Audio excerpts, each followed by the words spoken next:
Hoy estoy de invitado en Laboratorios InnoAesthetics. Para mí es un grandísimo honor estar con estas dos grandes personas, amigos y experimentados de toda el área de investigación y de toda la parte médica estética, el doctor Víctor García Guevara y el doctor Rafael Zambrano, con quienes vamos a estar conversando hoy un poquito sobre cómo ha cambiado y cómo ha aumentado todo el concepto de la medicina estética, también desde el punto de vista del área regenerativa. Para esto andaremos en todo lo que tiene que ver con la parte de exosomas, genética, funcionamiento de las células. Luego iremos hablando un poco de todo lo que es biomodulación y cómo actúa el ácido hialurónico específicamente para mejorar la funcionalidad de todas esas células en el proceso de envejecimiento, y cerraremos con otro tópico que está muy en boga ahorita, que son todo lo que tiene que ver con polinucleótidos, en este caso con el PDRN. En los últimos 20 años hemos visto un cambio de paradigma muy importante en lo que se busca a nivel de consultas médicas estéticas. ¿Cuál dirían que sería la base más importante, no solo para los médicos, sino para los pacientes, en el objetivo que están buscando cuando acuden a una consulta médica estética? Inicialmente yo creo que es un cambio de la forma más natural posible. Y de allí comienza todo lo que son los cambios que tú comentas tanto en la parte de la consulta y como el trato al paciente. Ya el paciente viene mucho más informado. Ahora se busca es un rejuvenecimiento integral. Ya el paciente no solamente busca quitarse ciertas características de envejecimiento, sino sentirse que está rejuvenecido. Y ya ahí cambia el paradigma desde la forma tanto de alimentación, ejercicio, y la consulta por supuesto que va a cambiar.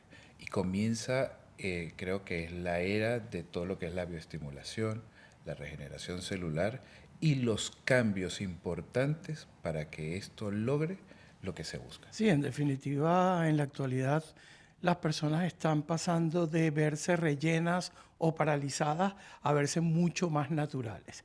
Y en ese aspecto, todo lo que es la penetración de la medicina regenerativa, la medicina estética, viene cobrando una importancia cada vez mayor. Ahora, cuando decimos verse natural, que es una de las frases que más se repite en todo esto, la mayor forma de verse natural sería no hacerse absolutamente nada. Claro. Entonces, ¿dónde se traza esa línea? Vale, a ver, médicamente lo más importante desde ese punto de vista es respetar la biotipología y la morfometría natural que cada persona tiene. ¿A qué nos referimos? Cada individuo, cada ser humano tiene un tipo específico de forma de rostro, por ejemplo. Y en base a esa tipología hay unas medidas específicas que deben cumplirse para que haya armonía y equilibrio entre las distintas partes del rostro.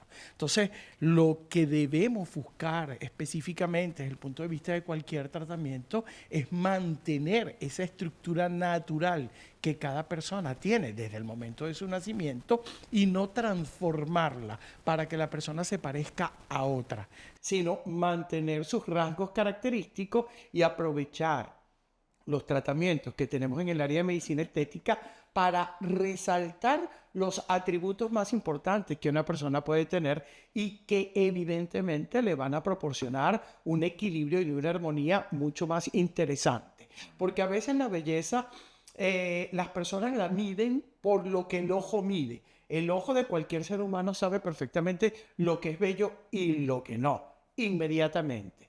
Y a veces cuando tú ves a una persona que es muy guapa, te gustaría asemejarte a, pero tú no tienes ni las medidas ni el biotipo como para hacer de esa manera. Por lo tanto, hay que enseñar a las personas que tienen atributos personales, que tienen cosas personales que se pueden resaltar, manteniendo su propio equilibrio para que armónicamente a cualquier sitio donde entre la gente pueda admirarlos como una persona guapa. Todo esto también viene determinado porque los años han pasado y hemos evidenciado que de los años 80, 90, 2000 hubo una transformación de las personas, como dice Víctor, de cambiar o aparecerse a alguien. Y esto nos dio que hoy día los podemos ya ver transformados y que siguen en que fueron una transformación que no fue agradable, que no llegaron a ese estado que el paciente quería llegar, sino fue un cambio totalmente distinto y eso es lo que la gente le tiene miedo hoy día. La gente no quiere transformarse de esa forma, sino quiere seguirse viendo bien. O sea, verse de una forma bien. Pero eso también va con una parte de aceptación de soy de esta forma, soy de este origen, pero me quiero ver bien. Entonces entiendo un poco que estamos hablando de que los tratamientos o el enfoque no es solamente a nivel de producto, de resultado, sino que tiene un componente psicológico importante en el tratamiento del paciente. Claro. Es que yo creo que es eso, aceptarse, saber dónde estoy, pero también que aquí entra la parte profesional médica, saber utilizar correctamente las herramientas que tenemos para no cambiar a esa persona. Entonces yo creo que es un conjunto, es un trabajo entre llegar a esa expectativa, la realidad y llevarlo a una conjunción para poder nosotros llegar a ese resultado. Entonces tiene que ver psicológico, profesional y lo que vamos a llegar a la expectativa real. Cuando hablamos de la parte regenerativa, una gran parte tiene que ver con los resultados visibles. Es no solamente de una piel que se ve mejor, sino que actúa mejor a nivel interno. ¿Qué importancia tienen los procesos fisiológicos que suceden internamente más allá de lo que se pueda ver de forma externa? Claro. La célula se diseña a nivel biológico para funcionar bien. A través de los años deja ese funcionamiento de estar correcto. Entonces es volver a llevar a esa célula a funcionar correctamente. Porque simplemente la flacidez se da porque hay una disfunción fibroblástica y el fibroblasto sabemos que lo que hace es tensión, retracción de la piel. Si volvemos nosotros a activar el fibroblasto, vuelve otra vez esa retención de la piel y no tenemos esa flacidez. Porque una de las cosas que más se busca hoy día es no tener flacidez en la cara, porque es lo que más nos evidencia en el proceso de envejecimiento. Hay una cosa importante en relación a lo que es, porque se deben entender las palabras que se utilizan, ¿no? Mucha gente habla de medicina regenerativa y quizás en ocasiones no se comprende a dónde vamos y tampoco lo puedes transmitir a las personas que van a requerir el tratamiento o que buscan este tipo de tratamiento. Si estamos hablando de regeneración, estamos conversando, estamos expresando básicamente devolver a esa entidad fisiológica óptima que puede tener un tejido y en este caso la célula de manera funcionante. Entonces, ¿qué hay que comprender? Hay que comprender que ciertamente hasta el momento de nuestra muerte todas nuestras células están trabajando fisiológicamente, pero no de la misma manera. A pesar de que podemos considerar que el envejecimiento es un proceso fisiológico, porque no es una enfermedad, ocurren cambios degenerativos que van llevando a que las células ya no tengan la misma capacidad de funcionamiento y de adaptación, haciéndose cada vez más sensibles a cualquier daño que las puede entonces conllevar a transformarse y a no producir los cambios benéficos para mantener su funcionamiento. Cuando hablamos de medicina regenerativa, entonces estamos propiciando el volver a recuperar en cierta manera esa capacidad óptima que puede tener un elemento celular y en conjunto todo el elemento tisular, recobrando gran parte de sus funciones naturales que por el proceso de envejecimiento se han ido perdiendo y con ello, por supuesto, devolver calidad a el tejido que se expresará en la mejoría de los signos. En el desarrollo científico de esta gama de herramientas médicas que se utilizan en consulta, ya estamos hablando un poco de lo que tiene que ver con volver a tener ese funcionamiento óptimo. También escucho hablar de que somos más sensibles a daños a medida que envejecemos. ¿Hay alguna parte del desarrollo que va específicamente direccionada a la protección de estas células en el envejecimiento? Claro. A ver, hoy en día comprendemos que el proceso de este tipo de cambio no lo puedes hacer cuando ya el daño está hecho, a pesar de que se pueda conseguir. Pero quizás la idea fundamental sería empezar a edades tempranas, cuando el proceso de envejecimiento va ya causando efectos específicos a nivel celular, de tal manera de poder permitir tener un microambiente donde la célula se siga desarrollando y siga fomentando un funcionamiento óptimo y no esperar a que esté completamente debilitada para entonces estimularla, porque es muy fácil decir, vamos a hablar de estimulación, de estimulación, de estimulación. Claro, pero el fibroblasto se cansa como se cansa el ser humano en general. Yo no tengo la misma vitalidad que tenía hace 20 o 30 años. Mi fibroblasto tampoco lo tiene. Entonces, yo no me puedo estimular, pero sí puedo estimular a mi fibroblasto. No, eso no es así. No puede ser solo, voy a poner a trabajar el fibroblasto, voy a poner a trabajar el fibroblasto. No, tú le tienes que crear el microambiente, el medio, las formas, el hecho de que pueda nuevamente entrar en un proceso donde, de acuerdo a su grado de cansancio, pueda trabajar en forma óptima para mantener el estado tisular. Volver a tener la vitalidad que teníamos a los 20 años, en mi caso, por ejemplo, es que imposible ni para mis fibroblastos ni para mí. Sin embargo, yo sí puedo mantener un estado de acción celular que permita que mi imagen externa se encuentre en armonía con el funcionamiento fisiológico celular. Y ese funcionamiento fisiológico celular trabajar específicamente en el hecho de que no tenga arrugas visibles, no tenga flacidez importante, no tenga signos de envejecimiento notorio a pesar de tener 60 años de edad. Claro.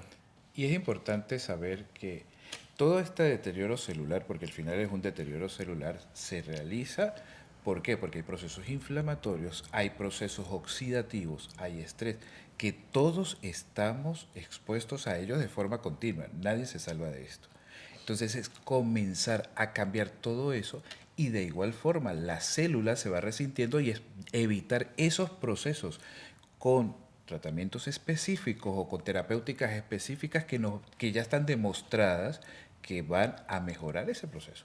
Porque todos sabemos que todo el envejecimiento cronobiológico está dado por 11 factores importantes y que todos ellos hablan de que la replicación celular, que hablan de la oxidación de radicales libres, que ya no solamente hablamos de que son los radicales libres los que causan el envejecimiento, no, que desde lo que comemos por una disbiosis y que hay muchos factores los que nos llevan a ese proceso de no tener una célula que funcione de forma correcta. Y ahí es donde entonces sí ya comienza que tenemos el cambio de la medicina de hace unos años a la medicina de hoy. Si hablamos entonces de la célula, un tema muy repetido también hoy en día son los exosomas, que a pesar de que tienen muchos años en el mercado, es poco el tiempo que hacen este nuevo levantamiento en popularidad, donde se habla de que se va a trabajar la célula de manera interna y se le va a comunicar información a través de esa bicapa lipídica para poder mejorarla desde adentro un poco. ¿Dónde se traza ahora el margen de seguridad en lo que tiene que ver con la codificación genética y no volver a experimentar daños secundarios como hemos visto en el pasado, cuando existe una gran popularidad comercial de algún tratamiento y luego 5 o 10 años después vemos tantos efectos secundarios que no son para nada buenos ni para los pacientes ni para los médicos? Ya solo desde el punto de vista que tú estés haciendo esa pregunta, ya sabemos que tenemos que usar los elementos correctos y lo que realmente esté comprobado bajo estudios médicos. ¿Ok? Porque hay productos o hay terapéuticas que hicieron daño que no tenían ni siquiera ese cuestionamiento. Ya de aquí comenzamos con eso. El cuestionamiento que ya me estás haciendo ya nos dice, ojo, alerta. ¿De dónde proviene? Por ejemplo, me acaba de mencionar exosoma. ¿De dónde proviene este exosoma? ¿Cómo es realmente su producción? Porque el exosoma lo producimos, el ser humano lo produce de forma natural. Ahora, el exosoma que viene de un laboratorio, ¿cómo lo están produciendo? ¿Qué realmente le estoy colocando al paciente? Entonces ya viene el cuestionamiento y ya tenemos que saber que sí hay bases científicas para nosotros saber que no puede hacer un daño directamente o una estimulación sobre el ADN, porque aquí lo que estamos hablando es estimulación del ADN de la célula. Hay una cosa que es extremadamente importante en relación a la parte exosomal. Tal como tú dices, los exosomas no aparecen ahora. Los estudios a nivel de lo que es el descubrimiento de los exosomas y el desarrollo de exosomas en diferentes ámbitos de la medicina proviene de inicios del siglo XX. Correcto, estamos ya en el siglo XXI, en la primer tercio del siglo XXI. Sin embargo, ahora están muy de moda y sobre todo en el área de medicina estética. Quizá en lo que hay que tener mucho cuidado y advertencia en relación a esto es que específicamente jugar con todo lo que se refiere al material genético es extremadamente importante de tener en vigilancia, porque nosotros no podemos conllevar a que una terapéutica pueda modificar la información genética de un individuo sin saber qué consecuencias puede tener. De allí que hoy por hoy en muchísimos países, por ejemplo, Brian, se está creando una alerta muy importante en relación al uso de exosomas. ¿Por qué? Porque la mayoría de los exosomas se extraen de animales o de plantas. Y por supuesto nosotros no compartimos la misma información genética con estos elementos biológicos. Por lo tanto, se teme mucho a la hipersensibilidad retardada que puede ocurrir, se teme mucho a los cambios celulares que puedan ocurrir y que no están controlados, y a tener en cuenta inclusive que aunque fuesen exosomas humanos, todavía no tenemos la tecnología suficiente como para determinar que esos exosomas replicados puedan tener una información solo benéfica, porque al fin y al cabo podemos estar tramitando y transmitiendo transmisión buena o no. De allí que, por ejemplo, en el laboratorio trabajamos en una acción de un mecanismo like. ¿Qué significa tener un mecanismo like? Tener un mecanismo donde nosotros podamos garantizar enviar una información a la célula para que la célula ponga en funcionamiento sus propios mecanismos fisiológicos sin tener ningún elemento que pueda modificar la estructura genética de esa célula y menos del individuo. Eso es lo que se ha desarrollado específicamente en el laboratorio, donde obteniendo una información verificada de principios activos como aminoácidos, péptidos, pectonas, que están reconocidos bajo su mecanismo de acción y su carencia de efectos indeseables, podemos transmitir una comunicación efectiva al elemento celular sin producir una modificación que en el futuro pueda conllevar a un efecto secundario. Sabiendo que en el laboratorio se desarrolla este exosoma like o esta emulación de un exosoma con los factores necesarios para producir la función correcta de la célula. Porque eso sí ya está estudiado. ¿Qué es lo que pasa? ¿Cuáles son las carencias? Se desarrolla este exosoma para que pueda correlacionarse de la forma más correcta, de la forma que no tengan ningún tipo de inmunoreactividad, que no tengamos esa respuesta que en 10 años no queremos escuchar. Entonces aquí nosotros lo que hemos creado es el ambiente correcto y la estructura correcta con los materiales para que ella comience a funcionar bien. Ya sabemos entonces que uno de los objetivos o principales preocupaciones del laboratorio en desarrollar esta herramienta terapéutica tiene que ver directamente con la seguridad para todo el entorno que va a jugar un papel en cuanto a la colocación del exosoma o del exosoma like en este caso. Más allá de eso, veo que puede existir una gran ventaja en el hecho de que al ser fabricado 100% en laboratorio de forma sintética, les ha permitido a ustedes como equipo desarrollar específicamente con qué llenar ese exosoma, buscando acciones específicas a nivel de la célula. Obviamente. Cuando se planteó el hecho de hacer este tipo de fabricación, por supuesto, se quiso poder integrar en esa micropartícula elementos que estuviesen dirigidos a nuestro elemento, a nuestra acción de batalla, digamos, que es la piel. Por lo tanto, nosotros tenemos que estar dirigidos específicamente al queratinocito, al fibroblasto, al melanocito, al adipocito, que son las células constituyentes y fundamentales de lo que es el órgano cutáneo. Tejidos diferentes, pero es un órgano en general.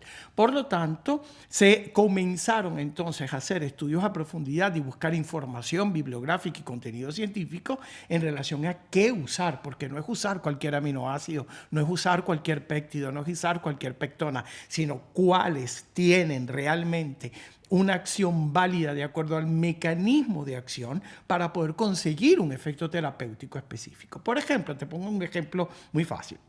Cualquiera diría, bueno, el producto tiene histidina. Ajá, pero ¿de dónde sacamos nosotros que tuviese histidina?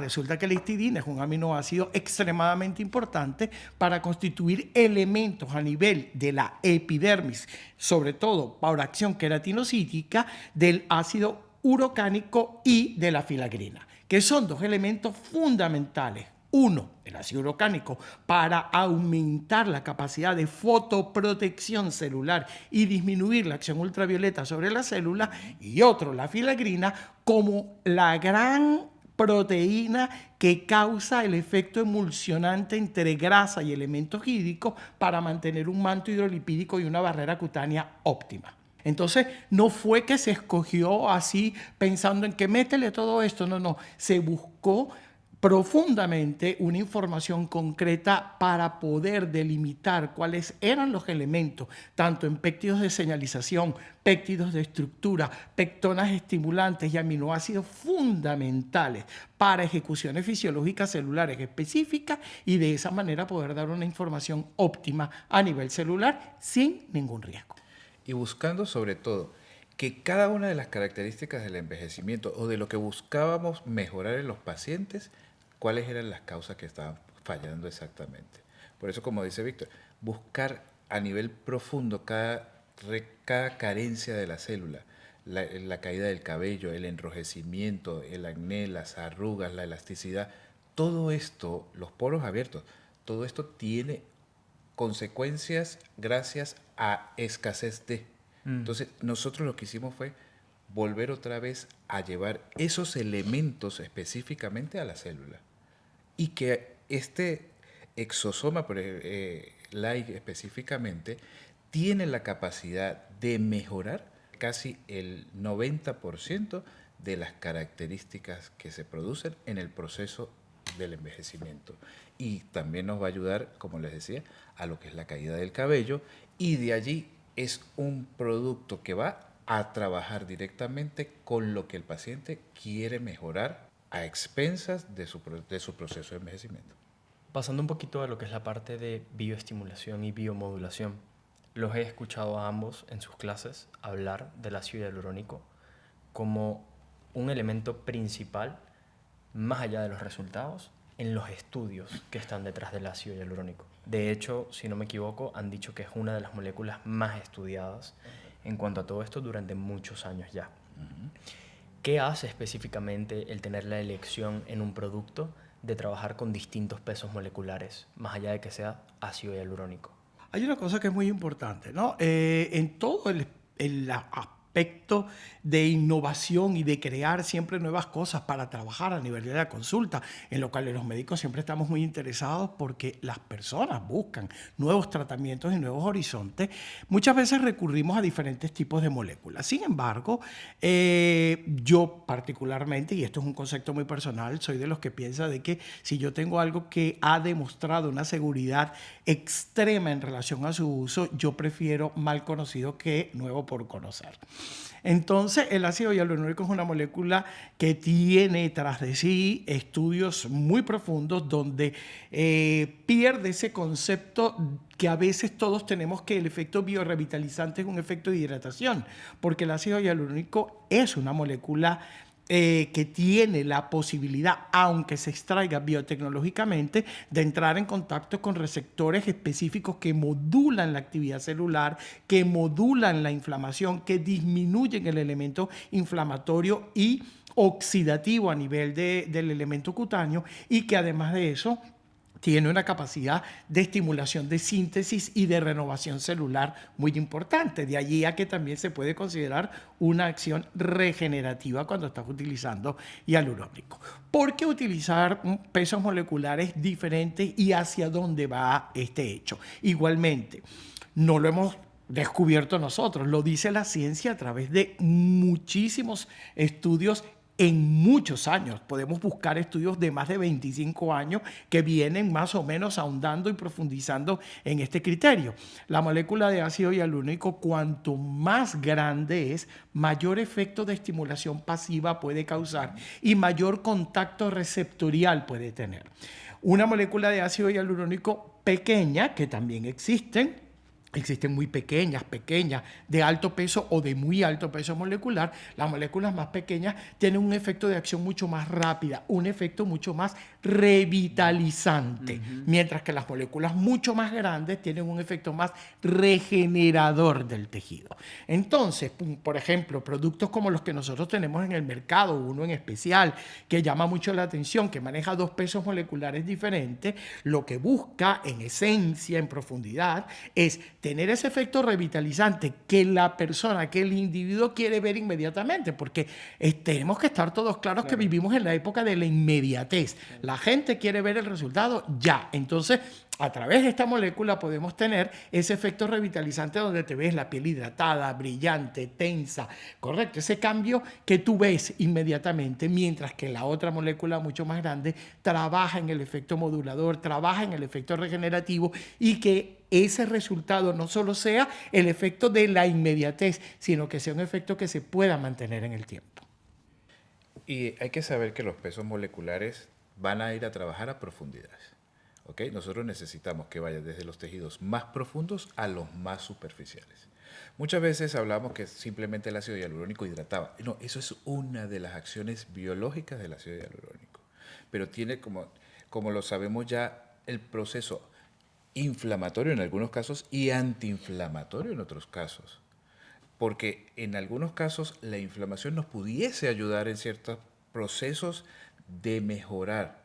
Porque a veces hay que saber que la célula se tiene que inflamar en ciertos momentos para que produzca una acción específica y me revierta y vaya otra vez trabajando bien. Pero también tiene acciones antiinflamatorias dependiendo de los receptores que está tocando directamente, y por lo tanto estamos trabajando en todo esto que decimos, desde lo más profundo necesitamos abarcar el proceso de envejecimiento hasta lo más superficial. Como decía Víctor, la inmediatez lo buscamos, ese efecto de luminosidad, brillo, hidratación, pero también nosotros buscamos la retención, la tensión, buscamos la disminución de las arrugas, y ya no las buscamos con una molécula pasiva, que también el ácido hialurónico puede ser una molécula pasiva que la hemos utilizado muchísimos años y que hay que seguirla usando, pero a discreción. Nosotros necesitamos reestructurar los tejidos desde lo más profundo y que vuelvan otra vez a su función. Otra cosa que es muy importante es igualmente comprender que las moléculas que estamos manejando en estos productos de biomodulación no tienen nada que ver con producir o inducir un relleno facial. Porque eso es algo que hay que delimitar muy bien, porque el mismo público, los mismos pacientes, muchas veces cuando oyen hablar de ácido hialurónico, inmediatamente te dicen, pero yo no quiero quedar abombado, pero yo no quiero que me queden los labios grandes, pero yo no quiero que los pómulos se me vean muy resaltados. Son cosas totalmente diferentes, por eso hay que diferenciar un filler, es decir, un material de relleno, que también puede hacerse con ácido hialurónico, de productos que se utilizan para la biomodulación. La biomodulación va a respetar la morfometría. La biomodulación va a respetar la arquitectura natural y la matemática natural que cada individuo tiene.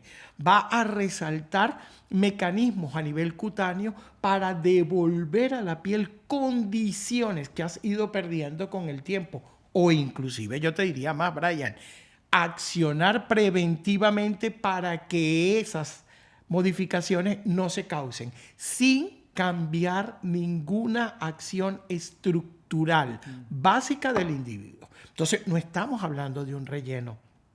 Y eso hay que diferenciarlo muy bien para que las personas no piensen que a través del uso de este tipo de material como una acción biomoduladora va a transformar o a cambiar su fisionomía.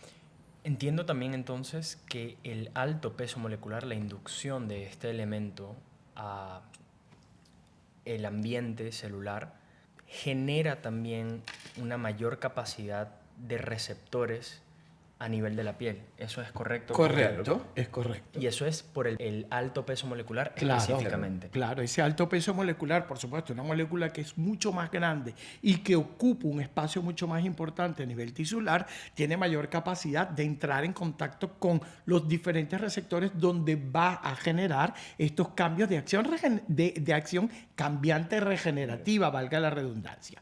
Porque la molécula de ácido hialurónico, la gran importancia que puede tener a nivel cutáneo como en otros órganos y en otros tejidos del cuerpo humano, porque no solo acciona a nivel de la piel, es el hecho de que no solo modula la actividad del fibroblasto, sino también modula la actividad del queratinocito, modula la actividad del adipocito, modula la acción inmune en forma directa en beneficio de disminuir la acción de daño y favorecer la actividad reparativa. Te voy a explicar algo que no todo el mundo tiene por qué saber. Cuando tenemos una herida en nuestra piel o cuando nos sometemos a una acción quirúrgica, que se utiliza un bisturí para abrir la piel, comienza el proceso de cicatrización, ¿correcto? En ese proceso de cicatrización, las personas lo primero que ven encima es como un suerito blanco amarillento. Eso se llama fibrina. Esa fibrina existe allí para que pueda ocurrir la oclusión y para que las células puedan migrar al sitio y comenzar un proceso de cicatrización. Pero cuando las células migran, tanto queratinocitos como fibroblastos van sustituyendo esa fibrina por ácido hialurónico. ¿Y por qué? Porque el ácido hialurónico va a representar en ese momento el principal elemento de migración y reintegración celular. Va a representar el elemento para restablecer la membrana basal y que la epidermis pueda crecer. Va a representar el elemento que va a controlar el estado inflamatorio para que las células inmunes destruyan y eliminen todo lo que puede ser basura, entendámoslo así, que puede conllevar una infección, pero también para que la propia célula inmune, a través de procesos específicos de inflamación controlada, puedan permitir la regeneración del tejido. ¿Correcto? Entonces, es mucho más importante toda la acción que la molécula puede tener desde el punto de vista biológico, mucho más allá que solo captar agua. He escuchado por parte de muchos doctores que cuando se aplica, por ejemplo, el de menor peso molecular, el producto de menor peso molecular del laboratorio, en pacientes que tienen discromías a nivel de la piel, ven una mejoría importante también. Sí, Sin claro. embargo, no está considerado en la teoría como un despigmentante, No, ni mucho menos. Para nada. No, es muy fácil entender esto. Te voy a explicar por qué rapidito, para que todo se comprenda. ¿Qué pasa con el melanocito? El melanocito es una célula de defensa. El melanocito es una célula que va a descargar pigmento porque tiene que defender al tejido cutáneo contra la agresión ultravioleta y contra la actividad polutiva. Si el melanocito está en un proceso de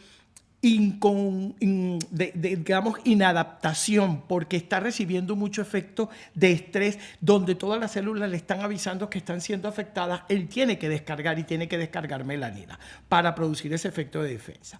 Cuando tú utilizas los hialurónicos que buscan una revitalización, que buscan una reintegración de ese tejido para que todo accione normalmente, lo que yo comentaba anteriormente de crear el microambiente para que las células funcionen, el fibroblasto, el adipocito, el queratinocito y las células inmunes, inclusive las células endoteliales, dejan de producir esos factores que van al melanocito para decirle que produzca melanina, porque ahora todo está funcionando adecuadamente. Y entonces el melanocito entra en un proceso de reposo, porque ya no requiere de estar depositando esa cantidad de melanina para defender la piel, porque ahora ese microambiente donde las células desarrollan sus funciones está óptimo, está adecuado. Es como que si yo tuviera una matita que le abono el terreno, que le doy todos los nutrientes y mucha agua, y por lo tanto esa matita va a crecer y a florecer y a dar frutos específicamente. Es lo mismo. Entonces el melanocito se regula, se autoequilibra, produce el pigmento necesario para mantener el color cutáneo, pero no hiperpigmenta. Es que siempre cuando hablamos de procesos de pigmentación, hablamos de que hay una acción irritativa o hay una acción inflamatoria o hay una acción que está alterándolo. Y esto es lo que buscamos, un ambiente biológico que esté tranquilo, y eso nosotros buscamos ese proceso de antiinflamatorio también con el ácido hialurónico. Y por eso es que se ve, no es que sea un despigmentante, sino que está dando herramientas específicas, porque todo lo que tenemos también de elementos o de tratamientos de antidespigmentante como tal, hablamos de que tenemos que tener antiinflamatorio. Y hablamos de que hoy día, por ejemplo, hacer a un paciente que esté pigmentado o que tenga la tendencia de ser pigmentado, nada que lo agreda. Ya no se usan tampoco, y en el cambio de la medicina, un peeling agresivo.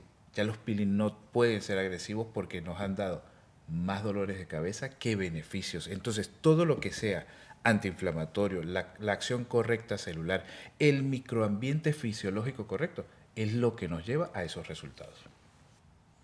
Otro tema en boga hoy en día son los polinucleótidos. Volvemos al mismo tema de que el exosoma son activos que no son nuevos descubrimientos, tienen muchos años. Sin embargo, hoy en día vemos claramente han vuelto a ser un punto muy importante en lo que son las terapias estéticas. ¿Cuál sería una de las grandes confusiones que existe en el mercado en cuanto a los polinucleótidos? Sí, debemos tener en cuenta que es un principio activo, correcto. Es un principio activo, como tú dices, que ya se maneja desde hace muchos años, que tuvo su éxito hacia finales del siglo XX, que luego desapareció y ahora nuevamente está en el mercado. Y hay una variabilidad de activos que pueden ser interpretados como esto. Por ejemplo, el uso de desoxirribonucleótidos, ribonucleótidos o polinucleótidos. Aquí lo más importante es tener en cuenta que la constitución molecular que cada una de estas estructuras biológicas tiene va a cumplir una función específica y dentro de ella los polinucleótidos son los que mayor acción biológica pueden tener. Acción en relación a protección, porque son captadores de radiaciones ultravioletas y las neutralizan para que no produzcan daño celular. Actividad de estimulación receptorial para, digamos, conllevar a que las células vuelvan a producir los elementos constitutivos de los tejidos en forma eficiente y además de eso son igualmente captadores hídricos, estimuladores de la acción inmunológica, es decir, que tienen una acción bastante similar, aunque no igual, a la molécula de ácido hialurónico.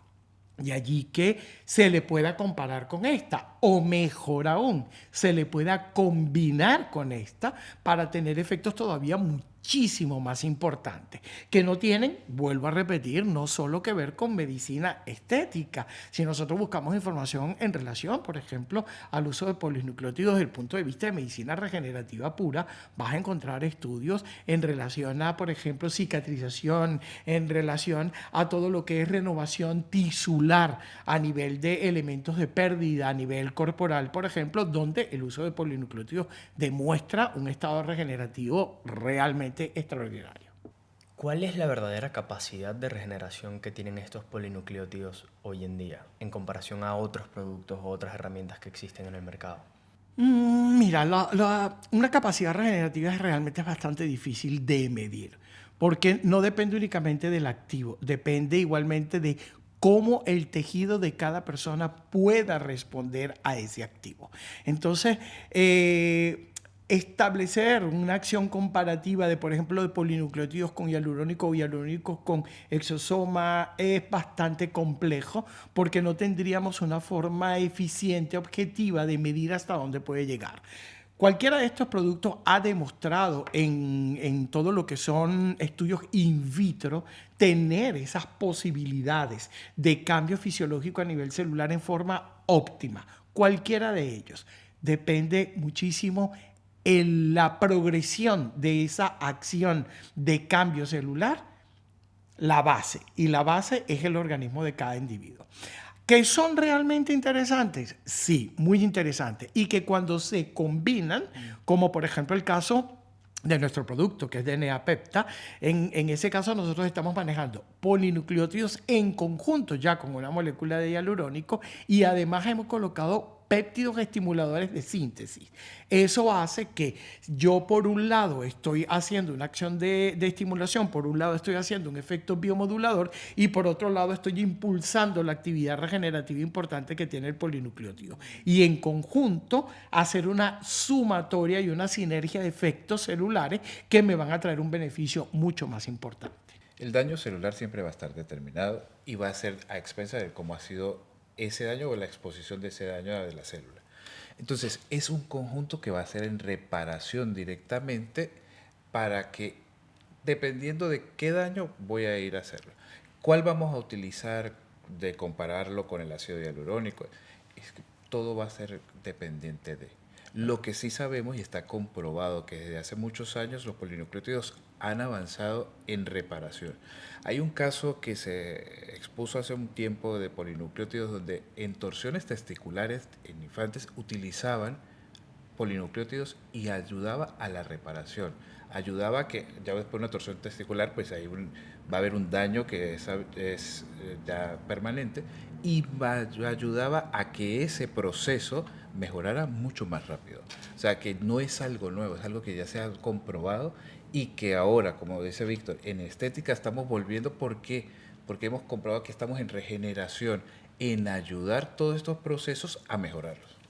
Quizá muchas de las bases de el uso de estos activos cayó en desuso y no tuvieron la cobertura que en la actualidad tienen, porque hubo un momento de la historia dentro del área de medicina estética y de dermatología cosmética y cirugía plástica, donde estábamos más enfocados en la volumetría, por ejemplo, en la acción de la toxina botulínica como un elemento reductor de arrugas de tipo dinámico. Fíjate, inclusive que las cosas evolucionan, que hoy por hoy la toxina botulínica, más allá de ese efecto que puede tener como un neuroparalizante muscular para eliminar arruga dinámica, buscamos más su efecto modulador en la dinámica muscular, el efecto que puede tener más desde el punto de vista de una acción fisiológica. Bueno, eso trae a colación el que volvamos a tener nuevamente los productos que quizá en el 2020 se utilizaron como elementos de regeneración y que luego cayeron en desuso porque el auge fue más hacia la volumetría o hacia la disminución de arrugas específicamente,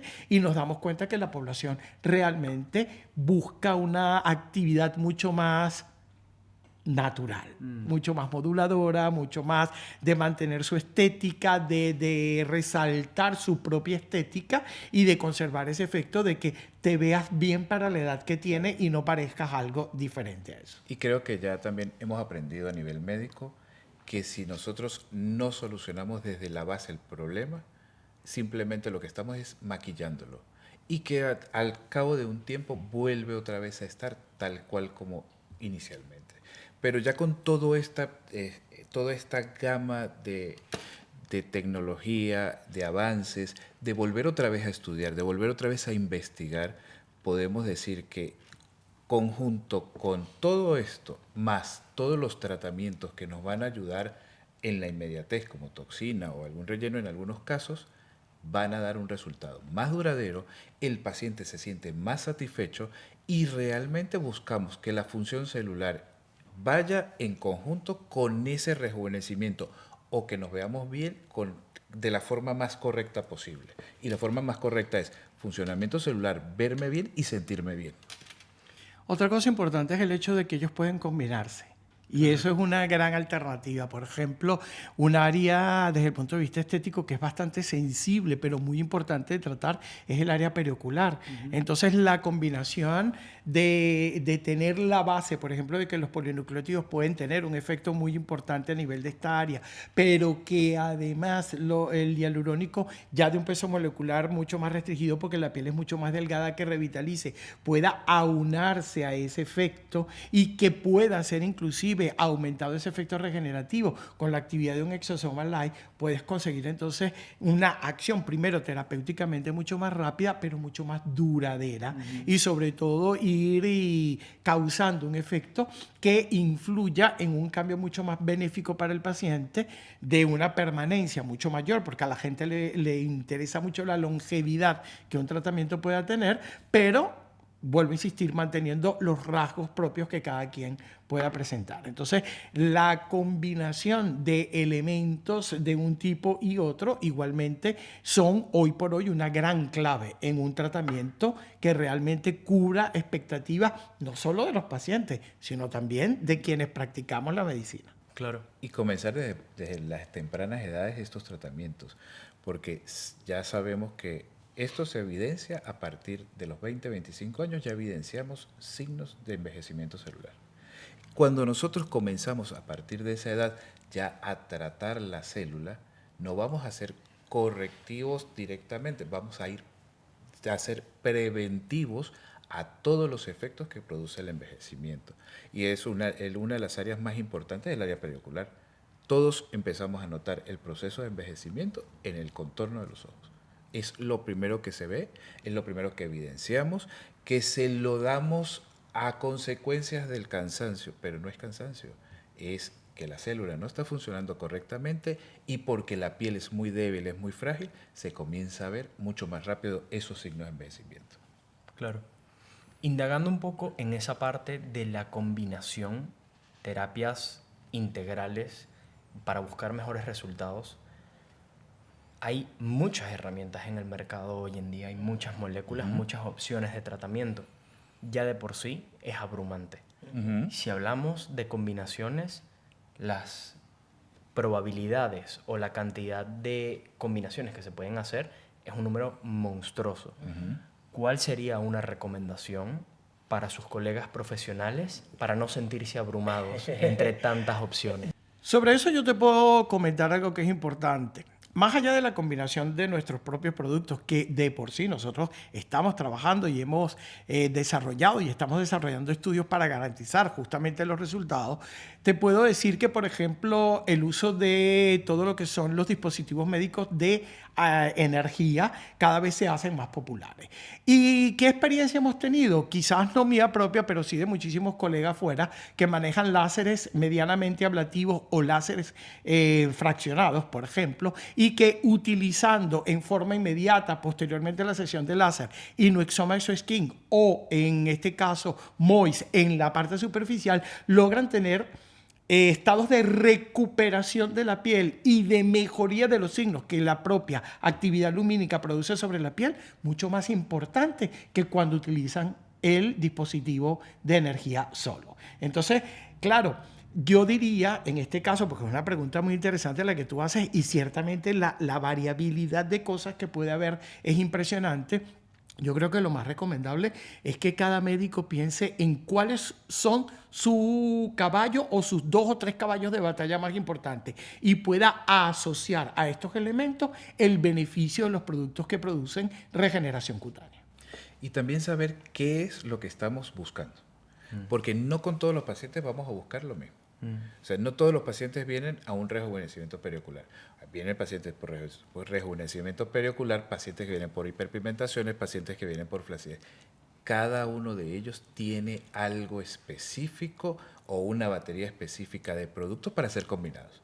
O sea, para hiperpigmentación, pues tenemos una línea despigmentante que la podemos utilizar con Inuexoma Exoskin por la función celular, pero también la podemos utilizar con polinucleótidos, con DNA PECTA. Y allí, en conjunto, cada uno de ellos. Hay un proceso de envejecimiento. Podemos utilizar los ácidos hialurónicos de bajo, medio y alto peso molecular con alguno de estos. Claro. Entonces, ¿qué es lo que quiere el paciente? ¿Qué es lo que requiere? ¿Y qué es lo que yo tengo? Y siempre saber que lo que yo tengo en el consultorio, trabajarlo de la mejor forma, saber específicamente toda la composición y todos los estudios que hay detrás de ello para poderlo combinar y dar ese resultado. No hay una receta que te podamos decir, con este nos va a dar este resultado. No, para cada uno de nuestros pacientes hay algo, pero sí lo tenemos en la mano y sí se pueden combinar. Podríamos realmente quedarnos aquí hasta el día de mañana y nos pedimos comida y seguimos hablando. Muy interesantes y son definitivamente temas en los que vale la pena seguir ahondando.